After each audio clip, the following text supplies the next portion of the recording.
The cosmos trembles as ancient forces awaken. A forgotten war resurfaces, threatening all life across the stars. Heroes rise from the ashes of fallen civilizations, armed with courage and forbidden technology. But will they be enough? Prepare for an epic journey through uncharted galaxies, where every shot counts and every decision shapes the fate of existence itself. This is Eclipsing Eternity Dash. Subscribe now to join the fight. In the farthest reaches of the Andromeda Spiral, amidst constellations that had never known the light of sentient discovery, there existed a legend whispered only by dying suns. It spoke of beings so vast their forms defied comprehension, entities born not of matter but of primordial energy, remnants of creation's first breath. These were the eons, architects of reality who once shaped the cosmos into harmony. Yet something went wrong. Their power grew uncontrollable, fracturing time and space until they sealed themselves away in stasis beyond mortal reach. Now, millennia later, their prison weakens. On a distant moon orbiting a dying star, a mining colony uncovers what appears to be an artifact, a pulsating crystal humming with otherworldly resonance. Unaware of its significance, they activate it, unleashing a ripple effect felt across galaxies. The call echoes. The eons are awakening. Far away, aboard the starship Umbra's Wrath Dash, Captain Kale Vera receives the distress signal. Known throughout the quadrant for his tactical brilliance and unyielding resolve, Kale leads a crew of misfits bound together by shared loss and purpose. Among them is Zira Solon, a sharpshooter whose aim rivals even automated turrets, Rin Tarek, a demolitions expert with a penchant for chaos, and Soren Dax, a scientist obsessed with understanding the mysteries of the universe. Together, they form the Vanguard Initiative, a ragtag group tasked with handling threats too dangerous for conventional forces. When news of the artifact spreads, Kale knows this mission is different. The stakes transcend borders, races, and ideologies. This isn't just about survival, it's about preventing annihilation. As the Umbra's Wrath approaches the mining moon, the crew prepares for the unknown. Zira recalibrates her plasma rifle, ensuring each shot carries maximum precision. Rin double-checks his arsenal of explosives, muttering under his breath about how nothing ever goes according to plan. Soren pores over data logs, searching for any mention of artifacts resembling the one described in the distress call. Meanwhile, Kale stares out at the void, his mind heavy with the weight of leadership. He thinks of those he has lost, of promises made and broken. If failure means the end of everything, then success must come at any cost. The descent onto the moon is harrowing. Jagged terrain stretches endlessly beneath clouds of toxic dust, illuminated faintly by the red glow of the dying star. The mining facility lies in ruins, its structures twisted as if caught mid-scream. As the team disembarks, tension crackles in the air. Every shadow seems alive, every sound amplified by the oppressive silence. They move cautiously, weapons drawn, senses heightened. Inside the facility, evidence of panic is everywhere. Overturned equipment, scattered datapads, bloodstains smeared across walls. At the center of the chaos stands the artifact, hovering inches above the ground, radiating waves of energy that distort perception. Soren approaches it cautiously, scanning with handheld devices. This shouldn't exist, he murmurs, awe mingling with fear in his voice. Before anyone can respond, the artifact flares violently, blinding them momentarily. When vision returns, the room is no longer empty. From the shadows emerge figures unlike anything the crew has encountered before. Tall and gaunt, their bodies seem woven from darkness itself, limbs elongated and angular, eyes burning with cold light. They move with unnatural grace, weapons materializing in their hands as if summoned from thought alone. Zira reacts first, firing a burst of plasma that sizzles harmlessly against their forms. "They're not solid," she shouts, backing up as more enemies flood the chamber. Rin tosses a grenade, the explosion shaking the facility but doing little damage. Kale barks orders, rallying the team into defensive positions.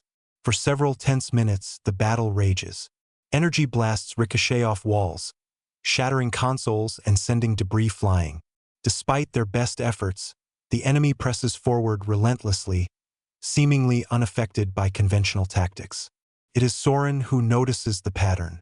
The creatures pause briefly whenever the artifact pulses, their movements synchronized with its rhythm. "Target the crystal," he yells, dodging a lethal strike. Kale nods, signaling Zira to focus fire on the artifact. With pinpoint accuracy, she lands a series of shots that destabilize its core. The resulting backlash sends shockwaves through the room, disintegrating the attackers and knocking the crew off their feet. When the dust settles, the artifact lies dormant once more, its glow dimmed but not extinguished.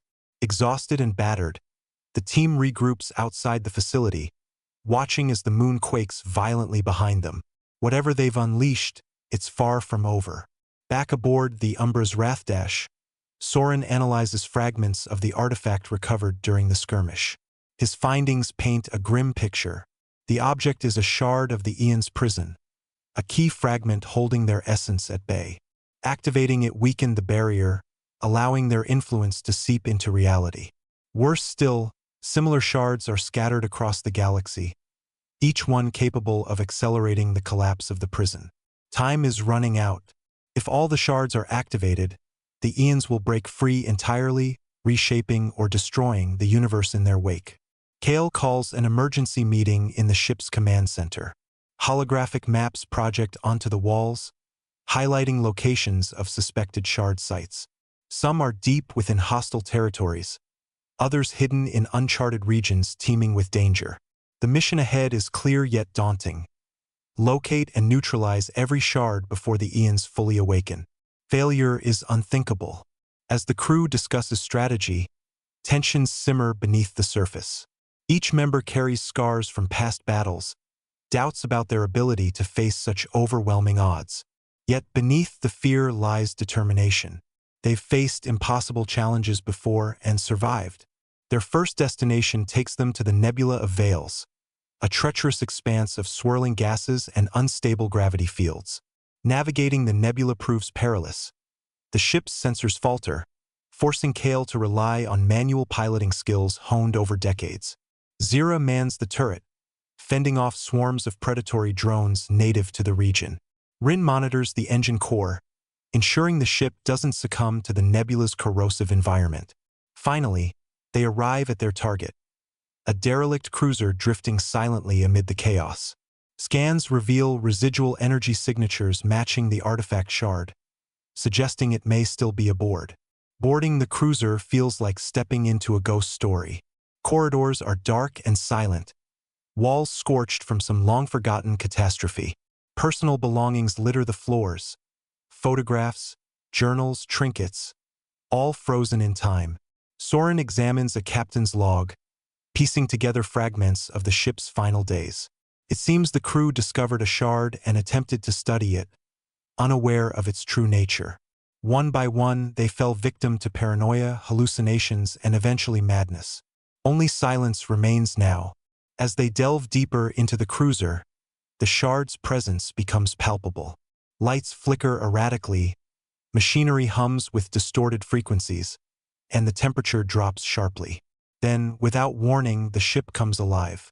Automated defenses spring into action, targeting intruders indiscriminately. Panels explode, releasing clouds of superheated steam. Bulkheads slam shut, trapping the team in sections of the ship. Separated and outnumbered, they must rely on quick thinking and teamwork to survive. Zira finds herself cornered in a maintenance bay, surrounded by robotic sentries. Thinking fast, she rigs a coolant line to burst, creating a smokescreen that buys her precious seconds. She picks off the sentries one by one, her heart pounding as alarms blare around her. Meanwhile, Rin encounters a malfunctioning security drone armed with flamethrowers. Using his explosives creatively, he lures the drone into a cargo hold filled with volatile chemicals, triggering a chain reaction that obliterates both threats. Elsewhere, Kale and Soren navigate a labyrinth of collapsing corridors, narrowly avoiding falling debris and electrical surges. Despite the odds, they press onward, driven by the knowledge that failure here means doom for countless worlds.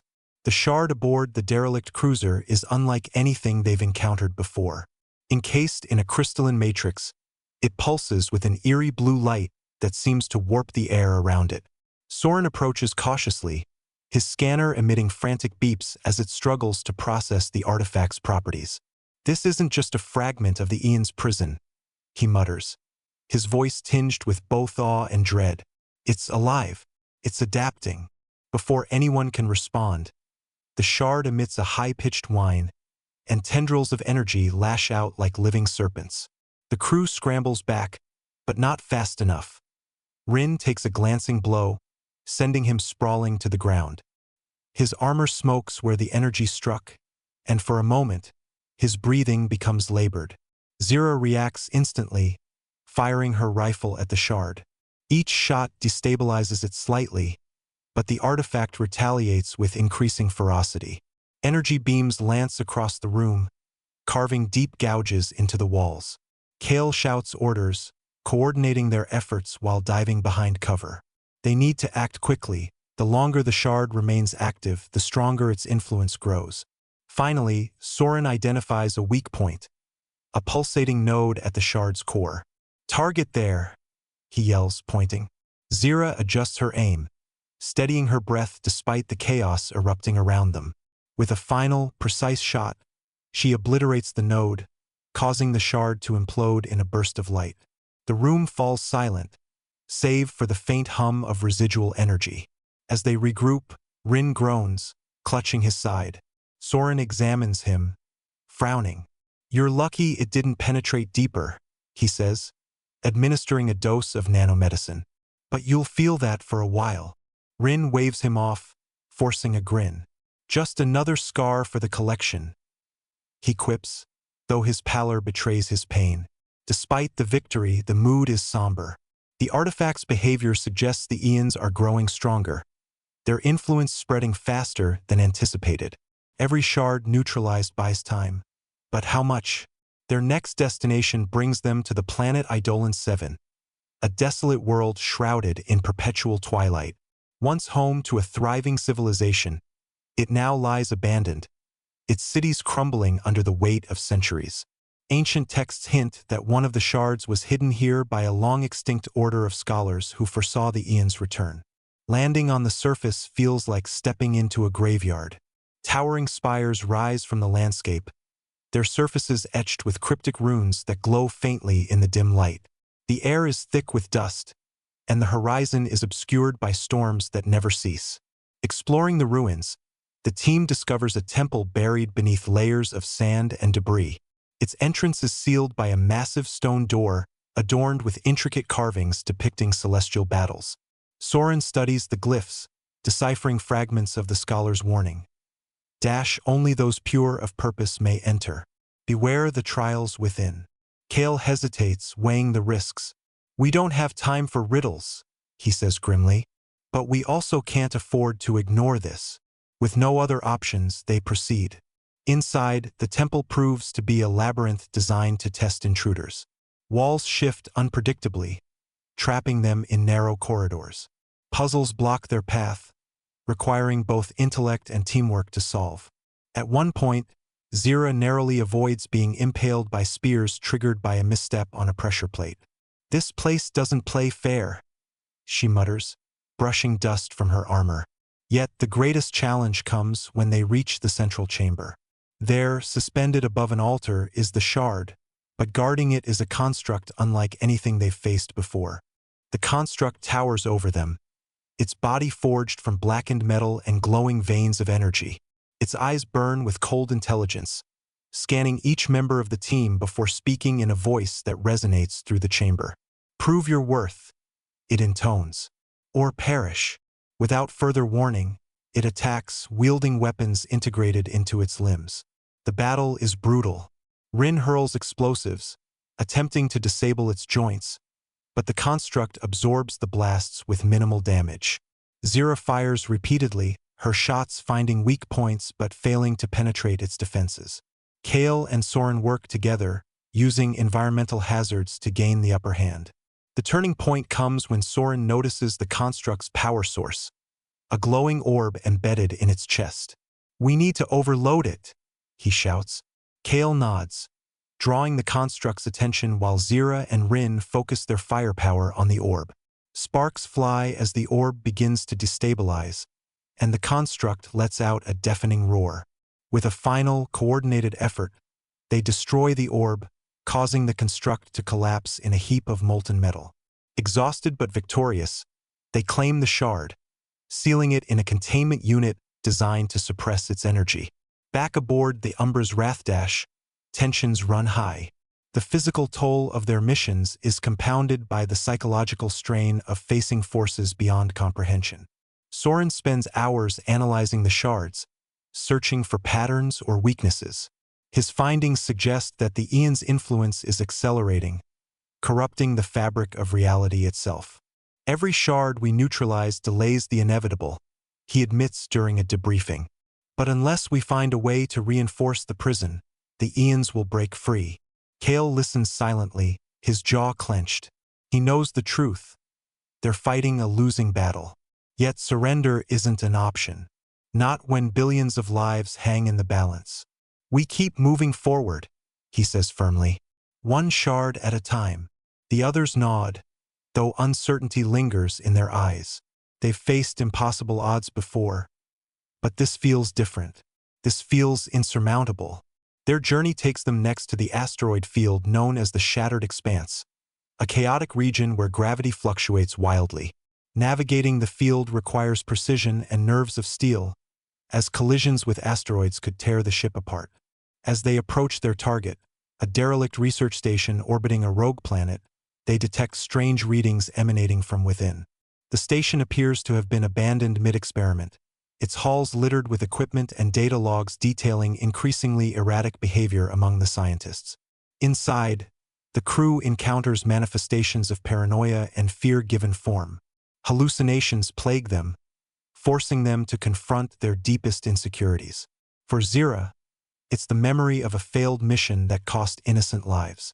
For Rin, it's the guilt of surviving when his comrades didn't. Even Kale isn't immune, haunted by visions of the family he left behind. Only Soren remains unaffected, realizing too late that the shard amplifies negative emotions. "Stay focused," he urges, guiding them toward the shard's location. Destroying it proves even more difficult than expected, as the hallucinations intensify with each passing moment. Soren's proposal to use fragments of the destroyed shards to reinforce the Aeon's prison sparks a heated debate among the crew. The idea is fraught with risk. Tampering with such volatile energy could destabilize the prison further, potentially hastening the Aeon's release. Yet, the alternative is equally grim. Doing nothing guarantees their eventual freedom. Kale listens intently as Soren lays out his calculations, pointing to patterns in the shard's energy signatures that suggest a way to reverse engineer their destructive properties into a stabilizing force. "It's not perfect," Soren admits, "but it's our best shot." Zira crosses her arms, skepticism etched on her face. "You're talking about building something no one's ever attempted before, with scraps we barely understand. What happens if this backfires?" Rin leans against the wall, idly spinning a wrench in his hand. "We've been winging it since day one," he says with a shrug. "What's one more gamble?" Despite their doubts, the crew agrees to proceed. They have no other choice. The process of constructing the device proves grueling. Soren works tirelessly in the ship's lab, piecing together components scavenged from previous missions. The shard's residual energy is unpredictable, causing equipment to malfunction and forcing him to recalibrate constantly. Meanwhile, the others take turns standing guard, knowing that their next destination, a heavily fortified stronghold rumored to house another shard, is likely crawling with enemies. Tensions run high, but there's a shared determination driving them forward. Each member knows the stakes. Failure means the end of everything. Their target lies within the Iron Veil, a militarized zone controlled by the Dominion Syndicate, a ruthless faction known for its expansionist policies and disregard for life. The stronghold itself is a fortress suspended in orbit around a gas giant, its surface bristling with turrets and shield generators. Infiltrating it undetected seems impossible, but Kale devises a daring plan. Using the Umbra's Wrath's cloaking system, They approach under the cover of a meteor shower, timing their maneuvers to coincide with periodic gaps in the stronghold's defenses. Once inside, the team splits up to maximize efficiency. Zira provides overwatch from a vantage point, picking off guards with precision shots while Rin disables security systems with explosives rigged to create diversions. Kale and Soren head straight for the vault where the shard is kept, navigating corridors patrolled by elite mercenaries. The air is thick with tension, every step bringing them closer to discovery. When they finally reach the vault, they find the shard encased in a containment field surrounded by layers of automated defenses. "This isn't going to be easy," Kale mutters, raising his weapon. The battle within the vault is chaos incarnate. Automated turrets swivel to track their movements, unleashing torrents of plasma fire that force them to duck behind cover. Reinforcements pour in from adjacent corridors, pinning them down. Communication channels crackle with updates from Zira and Rin, who are struggling to hold their own against overwhelming numbers. "I'm running low on ammo," Zira shouts over the comms, her voice strained. "Make it quick." Kale and Soren work in tandem, using the environment to their advantage. Soren hacks into the containment field's controls, triggering brief power fluctuations that allow Kale to dash forward and disable key nodes. Progress is slow and costly, but inch by inch they edge closer to the shard. Finally, Soren manages to breach the containment field, exposing the artifact. Its energy surges violently, lashing out at anything nearby. "Now or never," Kale yells, tossing a disruptor charge toward the shard. The explosion sends shockwaves through the vault, collapsing part of the ceiling and burying the mercenaries in rubble. As they retreat, alarms blare throughout the stronghold. Escape routes are sealed off, forcing them to improvise. Zira leads them through maintenance tunnels, her sharp instincts guiding them past traps and patrols. By the time they reach the extraction point, the Umbra's wrath is already under fire from the stronghold's orbital cannons. Kale pilots the ship manually, weaving through a storm of projectiles as Rin primes the engines for a desperate jump to hyperspace. With seconds to spare, they break free, leaving the iron veil behind in flames. Back aboard the ship, the crew tends to their wounds, both physical and emotional. The mission has taken its toll, leaving them battered and weary. Yet there's a glimmer of hope. The shard they retrieved holds vital data that could enhance Soren's device. As he integrates the new fragment, the device begins to hum with latent power, its form shifting and stabilizing. For the first time, Soren allows himself a small smile. "It's working," he says quietly, almost afraid to jinx it. "If we can replicate this process with the remaining shards." But their respite is short-lived. Scans reveal an anomaly emanating from the heart of the void expanse, a region of space so dense with dark matter that conventional sensors cannot penetrate it. The readings match those of a massive shard, one far larger and more dangerous than any they've encountered before. It's clear that this shard is central to the Aeon's awakening. If they fail to neutralize it, all their efforts will be for nothing. Navigating the void expanse is a nightmare. The ship's systems falter under the strain of the oppressive environment, gravity wells pulling them off course and radiation storms threatening to fry their electronics. Zira mans the turret, fending off swarms of predatory creatures drawn to the ship's energy signature. Rin monitors the engines, performing last-minute repairs as coolant lines rupture and circuits overload. Kale steers them through the maelstrom, his hands steady despite the chaos unfolding around him. When they finally locate the shard, it hovers within a colossal asteroid, its presence warping reality itself. Time flows erratically near it, and visions of alternate futures flicker at the edges of perception. Entering the asteroid proves treacherous. The interior is a labyrinth of shifting corridors and unstable terrain. Every step feels like walking on the edge of a knife, the shard's influence growing stronger with each passing moment. At the center, they find not only the shard but also remnants of an ancient civilization that once worshipped the Aeons as gods. Their ruins whisper warnings of hubris and doom. The final confrontation with the shard is apocalyptic. Its energy manifests as living entities, avatars of destruction that attack relentlessly. The crew fights valiantly, pushing themselves beyond their limits. Zira's rifle overheats, forcing her to switch to melee combat. Rin sacrifices his position to detonate a cache of explosives, buying the others precious seconds. Kale leads the charge, his leadership keeping them focused amidst the chaos. Soren, meanwhile, works furiously to activate the device, his fingers flying over the controls as the shard's energy lashes out at him. Just as all seems lost, the device activates. A surge of light engulfs the chamber, neutralizing the shard and banishing the entities. The relief is palpable but fleeting. Scans show that the Aeon's prison remains fragile, and their awakening is imminent. There's only one option left: a direct assault on the epicenter of their power. The journey to the Aeon's prison takes them to the edge of the galaxy, where stars burn cold and time itself unravels. The prison is a titanic structure floating in the void, its surface covered in runes that pulse with ancient power. Inside, they face horrors beyond imagination, manifestations of fear, despair, and madness. But united, the crew fights with everything they have.